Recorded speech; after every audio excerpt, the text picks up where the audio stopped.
জলপিশাচ, যে কিনা তার রূপের আর মধুর কণ্ঠের মাধ্যমে মানুষদেরকে কাছে টেনে নিয়ে এসে তাদেরকে হত্যা করে। এই জলপিশাচ অনেক ভয়ানক ধরনের হয়।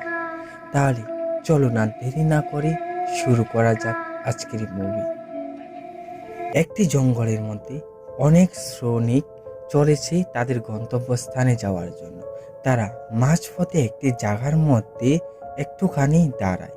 তাদের কাছ থেকে একটি শ্রমিক এসে নদী থেকে যখন জল খাচ্ছিল তখন তার হাতে আসে একটি সোনার টুকরো। সেটা কাউকে সে বলল না। এদিকে আরেকটা কথা বলে রাখি, সেই শ্রমিকটি ছিল কানে কালা, অর্থাৎ সে কানে কম শোনে। হঠাৎ দেখা যায় যে অন্য প্রান্তে সে জলপিশাচ উঠে এসেছে। তার শরীরে অনেক অলংকার রয়েছে। সে জল থেকে বের হয়ে সে তার আলাদা একটা ধরনের ডান্স শুরু করে দেয়, আর সাথে গাইতে লাগে সে তার সেই খতরনাক ভয়ানক সুরেলি কণ্ঠে গান। সেই গানের প্রভাবে সকল শ্রমিক মোহিত হয়ে যায়, আর সবাই সেই জলপিশাচের দিকে ছুটে চলেছে। এইদিকে সে জলপিশাচ তার নৃত্য কোনো মতেই বন্ধ করতে চাইছিল না। সে তার আলাদা এই ডান্সটি চালিয়ে যাচ্ছিল। সেখানে যে সিপাহীরা ছিল তারা তার কাছে যখন যাবে সেই মুহূর্তে দেখা যায় যে সিপাহীরা একে অপরকে হত্যা করতেও পিছু পা হটছে না, কারণ সিপাহীরা জলপিশাচের কাছে যেতে চায়। তারা তার কণ্ঠে যে সুরেলি আওয়াজ ছিল সেটাকে তারাই পেতে চায়, তার শরীরকে পেতে চায়। তখন দেখা যায় সকল সিপাহী একে অপরকে মেরে জলের নিচে ডুবিয়ে দিয়েছে। সেখান থেকে বেঁচে যায় শুধুমাত্র একটি সিপাহী, যে কিনা আগেও বলেছিলাম কানে কালা। সে এই জলপিশাচের মধুর আওয়াজটা শুনতে পারছিল না, যার কারণে এই আওয়াজের সে মোহিত হল না। সে সেখান থেকে ভয় পেয়ে ছুটে পালাচ্ছিল। এই মুহূর্তে একটা গাছের সাথে ধাক্কা খেয়ে সে মাটিতে পড়ে যায়, আর সেখানে রাত আশ্রয় নেওয়ার জন্য সে সিদ্ধান্ত নেয়।